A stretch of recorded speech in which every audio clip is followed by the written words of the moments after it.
Y'all, so my stupid ass did not pay the remaining balance that I needed to pay. So I moved in on the 22nd. They sent the notice to my door today.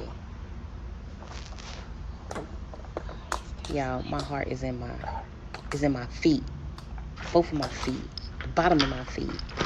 So if today is the 19th and I have to pay it by the 22nd and they close tomorrow, it's gonna be late by the time I pay it because it can't be paid on the app or the web browser. And I took my ass all the way down to the damn check cashing place for nothing because I can't even mail in the money order to pay it. And I can't hand it in to them tomorrow because they closed. What the fuck am I doing? Oh, my polar baby. Y'all. Hey y'all, so I'm coming on here to give y'all my personal experience when I was staying at the Star of Hope. Now, when I'm making this video, I don't want people to be like, oh yeah, that's just a bad place. I'm not going to go there. I'm going to just find another shelter. No, this is what. Just in case you're on the mobile device, Star of Hope, it says that's a woman's shelter apparently. So that's what she's referring to, in case you couldn't tell. Happened when I was there, and this is my personal experience. So let's get to it. So, the Star of Hope is a Christian organization that is based in Houston, Texas. It's about 5 to 10 minutes away from the NRG Stadium. When you get into intake, if it's a lot of people, it will take a long time. I'm not going to lie to you. But when I got there, it wasn't nobody there, so I was in and out, in and out. So when you're in intake, they will ask you a lot of personal questions. I'm not going to get into the personal questions because they can be triggers from people. So just know when you get into intake, you will be asked a lot of personal questions.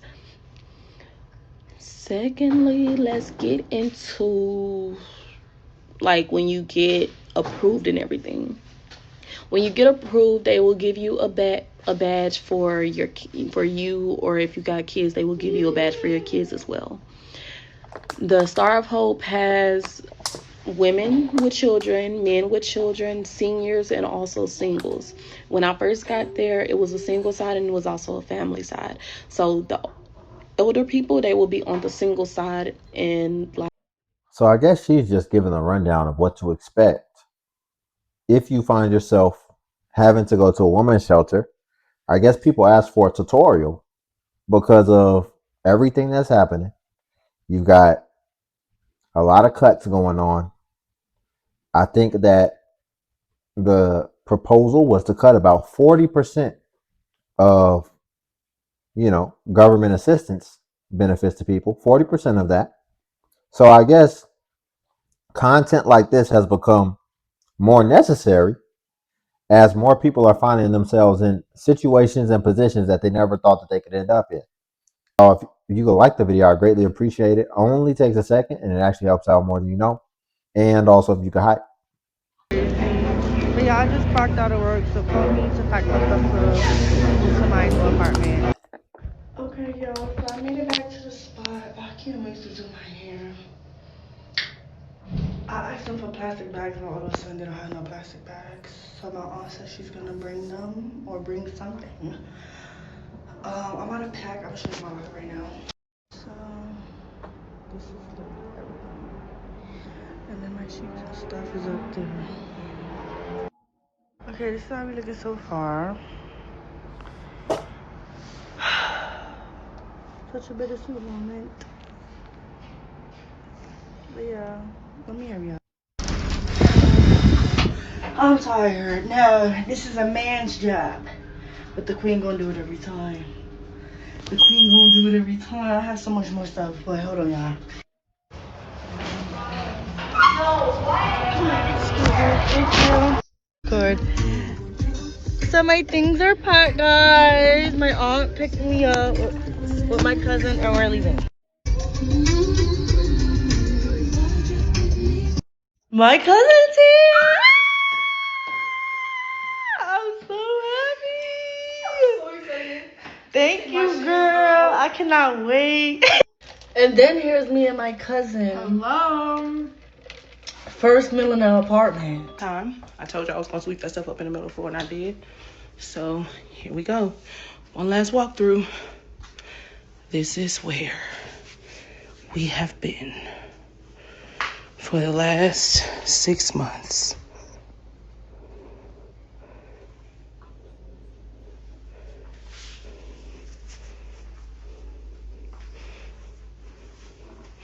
Left the money right there.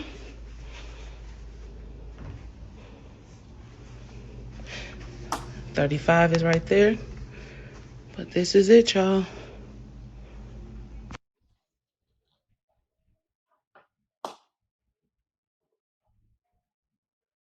So I know these two girls that had recently become unhoused.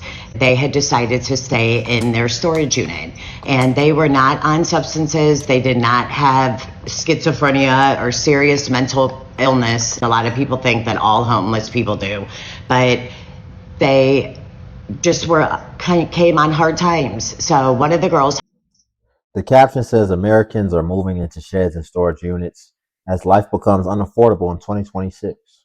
had a storage unit, so they decided to stay the night in the storage unit, and some prick that had a unit across from them ended up calling the police. They got arrested for criminal trespassing. The girl whose unit it was got an immediate eviction. They threw out everything, all of her stuff, everything she owned was in that storage unit. They threw everything out, did not give her deposit back that she paid for that storage unit. So we're talking about something that, at this point is normal, even though a couple of years ago I thought this would be something that would be insane. We're be talking about how rent is so high, housing is so high in America that people are living in storage units, not tents, not shelters, storage units. Places meant for boxes, old couches, Christmas decorations, not human beings. I just had an idea. If you buy a storage unit, right, and you're like homeless or you don't have a place to stay, could you theoretically stay in the storage unit? Because I just walked in, it's -6 degrees outside. It's nice in here. I'm about to take this off. Like, it's literally, you could live in here. So I'm thinking, like, if you found a way to put electricity in your unit, could you put a bed in that shit and live in it? I've never been homeless. I never lived in a storage unit. Honestly, I've always thought storage units were very expensive even to begin with. I think Americans, myself included, we have too much stuff. We buy things, we don't want to throw them out, and then we pay high amounts of monthly rent to keep it, to store a lot of junk that we don't even use. And if you live in Brooklyn, you know exactly what I'm talking about. It's like on every block, you'll see a Chinese restaurant, a liquor store, a church, and a storage unit. And another storage unit. They're everywhere. It's a pretty good, profitable business because people have too much stuff. So here's the crazy part. Some people obviously don't have a place to stay. So we're going to be checking out some of these stories, going back and forth exactly what's going on and how the high cost living have resorted to some people living in storage units. And we see from this situation, I guess, a story about people getting kicked out because, yes, if you stay in a storage unit, we're not supposed to be, it's a crime. It is trespassing. It sucks that they couldn't get away with it, but at the same time, it's a crime. They were not bothering anybody. They just wanted to stay the night in there because they were afraid to sleep out on the street. It was awful. They say that there's like 775,000 unhoused people, but I would guarantee you that it's almost double that because that number does not include like families that live with other families or people that live in. I really didn't think about the fact that is a crime. You're criminal trespassing, that is a business, and you're staying there after hours, which is technically trespassing and maybe even could be perceived, if they catch you in the wrong moment, as you may even be a burglar. That may be the perception if they see you walking around an inside storage unit after hours when they're closed. It looks crazy, and it could put you in a real crazy predicament. Because when they make that 911 call and police come thinking that it's somebody burglarizing the place, they're not going to be coming in there talking to you like a regular person. They're going to have something aimed at you first, and they're going to be yelling instructions, and then they're going to try to understand what happened after. So you put yourself in a really precarious situation, as well as what I really want to focus on is just the fact that, yes, it was a whole thing where people were living in storage units. And the more popularized and saturated it ultimately got, what do you think is going to happen? You don't think that they're going to catch on? You don't think that the storage unit places are going to catch on that, oh, there's people trying to live here? That's an easy thing to solve. All you need is a camera. Y'all got to go to the bathroom at some point.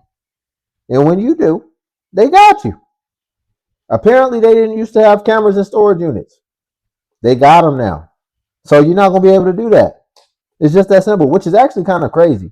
The fact that they didn't have cameras in there. Or actually, I think what it is too, a lot of the storage units stay open 24 hours. So they're used to people kind of coming in and out. So I think you can get away with it that way. But ultimately, what I'm saying is there were people who were living in storage units who were taking advantage and saving a lot of money and who were able to have refuge within them, and it provided them some form of stability. But they didn't just keep the stability and keep it moving and stay quiet and stay silent. They decided they wanted to turn that into content as well. So they capitalized on it, but they also drew a lot of attention to it, which ultimately came down to where now they're clasping it and trying to regulate it more effectively and make sure that it can't happen. Because they're looking at it like, well, shoot, if we're going to turn it into a hotel, we're going to capitalize off that. You're not. Shoot it. Maybe they will at one point in the future create something where they may give you a livable package, but that's going to be something that they want to be able to do and that they want to be able to capitalize on. So maybe they will eventually start renting out storage units at cheap rates and replacing it as rent. All it takes is one person to do that, and then that could shake up the market where everybody has to implement it, right? Because that's actually a good idea. If I had a store now, well, I'm sure there's regulations that won't allow you. It's probably like some type of safety thing and living condition type thing. Otherwise, I'm sure they would have done it a long time ago, right? That would have been the easiest way to like differentiate yourself and make some money, especially if you got units that haven't been rented out yet. But I digress. That's just my business mind kind of thinking. I live in a place that I can't afford. I work so very hard to not be able to afford to live in Virginia. In my area, everything is so expensive. And for what I do, for the corporation I work for, which is a very big corporation in this area, I still can't afford to live here. Nowadays, you cannot get a decent apartment without paying thousands of dollars to live there. And I'm being told I don't make enough money to buy a home where I live, where I work, where I pay taxes. I can't afford to buy a house. I don't make enough money for that. I think it's just so sad and sucky to put so much work in to look up and realize you only paid bills and taxes and you can't afford to have something of your own without making a ton of money, which you should be able to make the money to live where you work and pay taxes. It makes me so frustrated to be a single mom, to be a full-time worker, to actually do well at what I do and still not be able to have things of my own because the area does not pay its people what it costs to live in the area. That is so insane to me. I live in a place.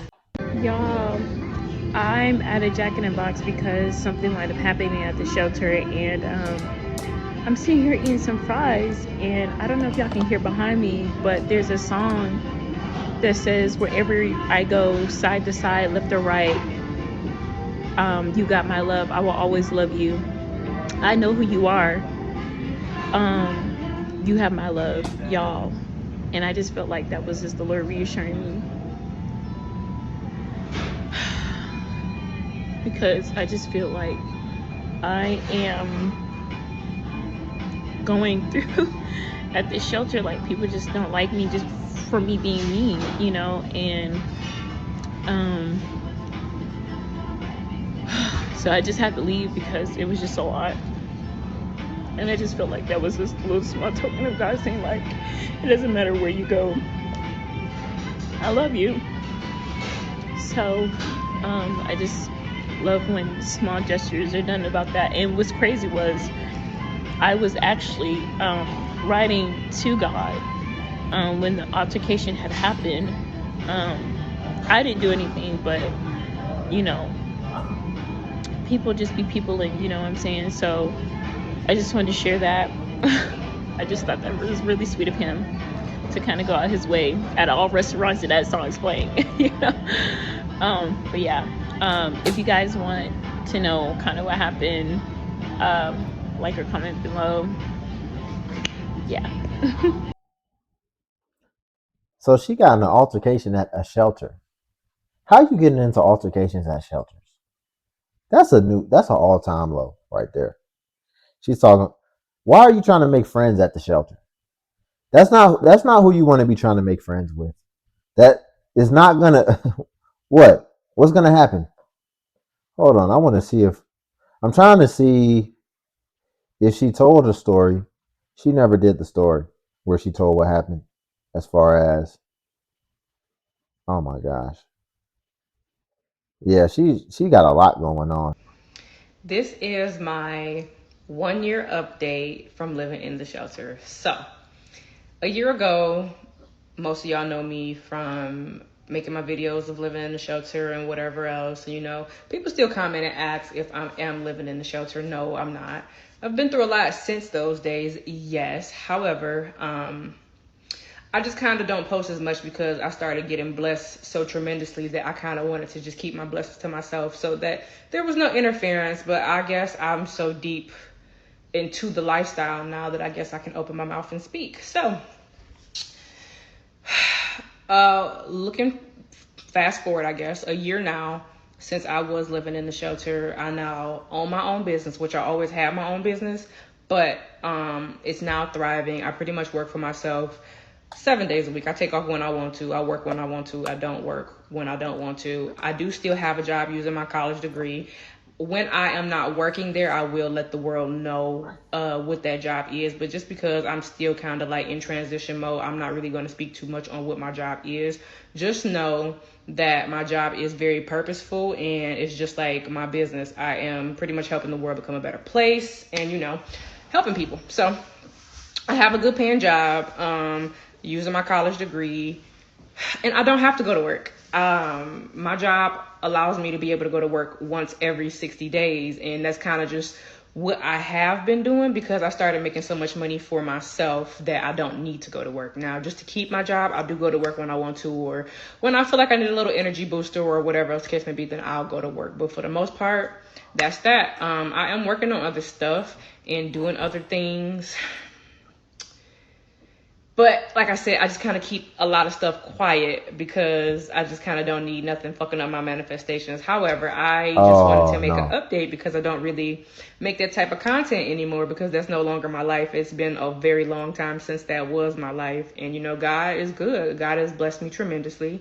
And still a few hiccups here and there. You know, nothing is perfect. Life is always going to be life, but it's a lot better than what it was a year ago. Let me say that. I am still in the New Jersey, New York area for now. For now. Hint, hint. But other than that, I just wanted to make an update because, you know, I just want people to know that tough times don't last, tough people do. And, you know, as long as you believe in yourself, you know, you work hard and you trust God, then, you know, there is really no limit to where life will and can take you. So hopefully somebody see this video and it helps somebody, you know, give them some type of motivation or the fire under their ass that they need. You know, I don't go as viral as much on this page because I don't, post as much because like I said, I try to keep everything hush hush because I'm just, you know, living in my blessings and I just wanted to continue to be blessed. So sooner or later I will be able to open up about the things that are actually going on because y'all know we love a good story time and I'm definitely going to do a story time about the stuff that I'm going on, especially while living in this house. So stay tuned for that. However, yeah. It seems like to me for the ladies, like it's either gotta be one side of an extreme on either side of the spectrum. It's either gotta be one extreme on either side of the spectrum. Here's what I mean. Why can't there ever just be like balance, stability in the middle? It's either like I'm destitute, I'm in a shelter, I'm effed up out here, or I'm like thriving and I have a business and I only got to work once every 60 days and I make my own schedule. I see other scenarios too when I do some of these videos. Maybe even some videos I may not review, but I might come across where it's like, I was just in a shelter. Now, look at me. I got my keys and I got my house. A house. And you was just in a shelter and you went in, like, your next step was a house. Not an apartment, not a studio, bedroom, a house. It's either I don't got nothing or I got a lot of overhead in a Benz. Ultimately, what I would want to see from somebody who was just in a shelter a year ago is I would want to see you trying to take every opportunity to be stable as possible. Because there's no way, I get you saying things are thriving. Business can be up one day and down the other. So I want to see you taking every opportunity to try to get ahead. So if your business is thriving, great. Still work. Don't work once every 60 days. You could easily live off one of those incomes and then be building and saving the other income. The way the tax code works in America, I'm pretty sure her business ain't doing $1 million a year. If it's not doing that, you're not just going to be able to just be super stable in a year in America, the way taxes and everything are here. So it takes time here, and preferably compounding as well. It's not just in a year, like, now I got to thrive in business, I'm good. There's no way that you're as stable as you possibly can be. So I just say that to say you should have did both, whatever the business is. I think her business is probably going to be something social media related. Do both. You just got yourself out of a big hole. Now get super stable so that you can ensure that it never happens again. If I hit rock bottom like that, where I was in a shelter, do you know the type of urgency I would have in me? Do you know the type of do you know the type of speed that I'd be moving through life to make sure that's never even a possibility to happen again? But it doesn't seem like that. It seems like she's just going to keep doing what she do, going to work every 60 days and relying on manifestation and the universe. Y'all, we'll leave it there for today. If you could like the video, I greatly appreciate it. Only takes a second and actually helps out more than you know. And also, if you could hype the video, hype is a new feature that YouTube offers where it helps smaller content creators like myself. And basically, when you hype, it actually pushes us to the extent that it pushes the larger content creators. So you just press the hype button, then it shows the points. And since I'm a smaller content creator, we actually get more points per hype. And then also Patreon's link below if you want to see self-improvement content as well. But until then, I'll catch you in the next video.